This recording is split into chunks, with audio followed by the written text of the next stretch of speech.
testemunho foi da minha mãe na ocasião, mas quem recebeu essa imposição e teve essa cura, segundo ele próprio, né, segundo o testemunho dele, da depressão, foi o meu pai, né? Exatamente. Naquela ocasião. O que ele dizia era precisamente o seguinte, que ele nunca teve depressão, né? Então ele teve depressão naquela situação por uma série de fatores que ele vivenciou. Se eu não me engano, foi na época que ele havia perdido os pais dele, meus avós, né, no caso. Então, se eu não me engano, foi nessa época, tá? Agora não tenho certeza, mas foi por aí também por questões profissionais. Mas, e aí ele disse que ele via tudo cinza. O mundo estava cinza, sabe? Alguma coisa assim, uma sensação de que tudo estava cinza. Não havia cores, não havia alegria. Ele não é daltônico, tá? Então, até porque senão seria de outra cor, não exatamente o cinza. E no caso, ele teve essa experiência, ele foi nesse local, né, em Santa Catarina, se encontrou com esse frei, que indicaram para ele, e meu pai sempre foi muito cético. Meu pai não é como eu, assim, nesse ponto, deixo bem claro, ele é muito cético, tá? E até hoje ele é muito cético. Mas ele, quando recebeu essa imposição de mãos desse frei, ele disse que parece que a sensação que ele teve foi que ele voltou a ver as cores. Então foi um testemunho que ele contou para mim para mim já faz muito tempo, né? E eu guardei isso, como se voltasse a brilhar as cores novamente. Ele voltou a ver as cores em relação a essa, enfim, nessa situação que ele passou, né? Então é algo que está lá, mas a gente não precisa nem pegar um testemunho de alguém que a gente conhece, de alguém da nossa família, né? As escrituras estão repletas, né, de exemplos, de testemunhos do próprio Cristo, né, que expulsava demônios, curava enfermos, pela imposição de mãos, né? E outra, eu já também quero deixar muito claro que eu sou um cara que respeito a ciência, eu não deixo de tomar medicação se eu precisar, né, para amenizar um sintoma, recomendo que as pessoas tomem, inclusive quem tem depressão, né, recomendo que você tome remédios se você tem depressão, faça o tratamento, busque a saúde, porque até minha esposa é farmacêutica formada, né?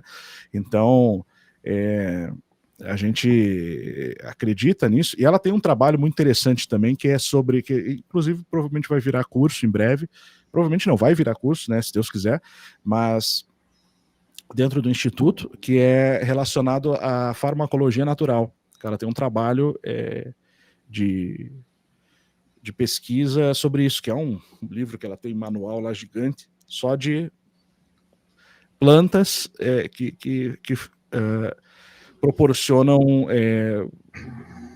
curas, enfim, tratamentos para certos sintomas, né? Ao estilo da fitoterapia. Isso. Mais ou menos. Mas assim, existe uma diferença, preciso entender, entre o medicamento sintetizado e o medicamento natural, tomado ali como um chá, né, como uma erva, direto ali. Então são resultados diferentes, a potência é diferente. Né? Então a gente toma essas medicações, né, a medicação a ciência, ela é como o nome diz, é uma ciência, né? Obviamente, antes de tudo, é uma ciência, a medicina é uma ciência, a farmácia é uma ciência, então a gente precisa valorizar o conhecimento que nós obtivemos como humanidade ao longo do tempo. Mas a gente também precisa fazer esses resgates e usar a própria ciência, o método científico, para poder entender a importância desses resultados que são obtidos, como, por exemplo, que o professor Hugo falou do placebo. Quem explica o placebo? Quer dizer, é científico, tem método científico. Dá resultado. Se o cara acreditar que ele vai ser curado, aumenta a taxa, o percentual, é científico, de chances dele ser curado. Né? Então, assim, nem a ciência nem a lei pode nos proibir de falar isso. Exatamente. Porque isso é científico. Inclusive, Márcio, tem uma faculdade de Florianópolis que estuda as carnes mumificadas pelo Frei Ugolino. Ou seja, um pedaço de carne ele não tem como se autossugestionar. E através do método científico, o que o tomar um remédio, inclusive. O Frei ele utilizou uma carne partida em duas. E ele fez imposição de mãos em uma das carnes e na outra não. A outra era o controle. Né? Em 2 dias, aquela que ele não emitiu energia, ela ficou daquele jeito que a gente já sabe, né? Uma carne fora da geladeira, sabe como é que fica. E a que ele fez em posição de mãos, ela ficou saudável, ficou livre de bactérias, de ataque de qualquer bactéria. E com o tempo ela foi secando, né? Foi perdendo a hidratação e mumificou. Então tem uma faculdade que estuda esses pedaços de carne, que é sobre esses efeitos tidos pela ciência como paranormais.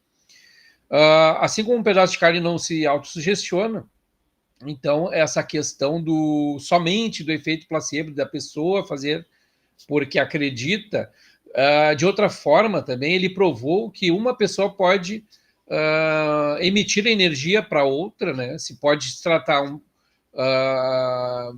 de tornar saudável um pedaço de carne. Nós somos feitos de quê mesmo? Então, não precisa nem falar. E outra coisa que ele fez, que continha num curso que ele fez de parapsicologia, seria a cura pela distância. Já que a energia ela é invisível e ela é emitida de uma pessoa para outra, ela poderia ser feita talvez à distância. Então ele fez um experimento também com essa visão mais científica e cética, de colocar os 2 pedaços de carne num quarto do convento onde ele vivia, trancar o quarto e fazer de outro lugar. Ele obteve os mesmos resultados, né? A carne que ele imaginava estar energizando, ela ficou melhor ainda à distância. E a outra aconteceu que quando eles abriram o quarto, não dava nem para respirar. Isso é um estudo de caso que tem no livro que eu indico da vida do Frei Ugolino, né? Poder da Fé e a Paranormalidade. O pessoal encontra facilmente na estante virtual. Ele dá uma visão muito interessante, independente da religião que a pessoa seja, né? Porque a forma que é narrada no livro não é uma questão religiosa, mas sim mais prática e objetiva.